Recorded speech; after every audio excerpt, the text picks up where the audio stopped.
ಮಾಡ್ತಿದ್ದೀವಿ? 6 ಜನ ಅಕ್ಕಗಳಿದ್ದಾರೆ.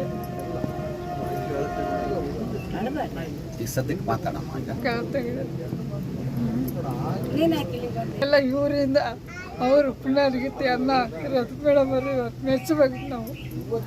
ಇಲ್ಲ ಅವ್ರು ಮೆಚ್ಚಂತೆ ನಿಮ್ಗೆ ಅಲ್ಲಿ ತೊಂದರೆ ಇದು ಮಾಡ್ಕೊಂಡು ಹೋಗ್ತಿದ್ದೆ. ಏನೋ ನಮ್ಮ ಅಕ್ಕವರು ನಮ್ಮ ಭಾವರು ಬಿಟ್ಟೋಗಿದ್ದಾರೆ. ಆಗ ಇವರಿಂದ ಮೇಡಮ್ನಿಂದ ನಾವು ಸ್ವಲ್ಪ ಊಟ ಮಾಡ್ತಿದ್ದೀವಿ ಸರ್. ಅವ್ರು ನೆನೆಸ್ಕೊಂಡು ಇವತ್ತು ಊಟ ಮಾಡ್ತಾ ಇದ್ದೀವಿ ನೋಡಿ. ಮನೆಗೆ ಯಾರು 6 ಜನ ಅಕ್ಕಗಳಿದ್ದಾರೆ. ಮಕ್ಕಳಿಲ್ಲ. ಈಗ ಸಂತೋಷವಾಗಿದೆಯಾ? ಈಗ ಹೆಂಗ ಅನ್ಸುತ್ತೆ ನಿಮ್ಗೆ? ನೀವೀಗ ಏನು ಇಲ್ಲಿ ನಿಮ್ಮ ಎಲ್ಲ ಅನುಕೂಲಗಳು ಹಾಕ್ತಿದ್ಯಾ? ನಿಮ್ಗೆ ಚೆನ್ನಾಗಿ ನೋಡ್ಕೊಳ್ತಿದ್ದಾರೆ? ಮನೆಗಿಂತ ಚೆನ್ನಾಗಿದೆಯೋ? ಮನೆಗಿಂತ ಭಾಳ ಇದು ಹೇಳ್ಬೇಕು ಅಂದ್ರೆ ಇವತ್ತು ನಮಗೆ ರಾಜ ಮಾಡ್ದಂಗೆ ಮಾಡಿದೆ. ಒಳ್ಳೊಳ್ಳೆ ಊಟ, ಒಳ್ಳೊಳ್ಳೆ ತಿಂಡಿ, ಒಳ್ಳೊಳ್ಳೆ ಕಾಫಿಗಳು. ಇದಕ್ಕಿಂತ ಭಾಗ್ಯ ಇನ್ನೇನು ಬನಶಂಕರಿ ಹೆಂಗ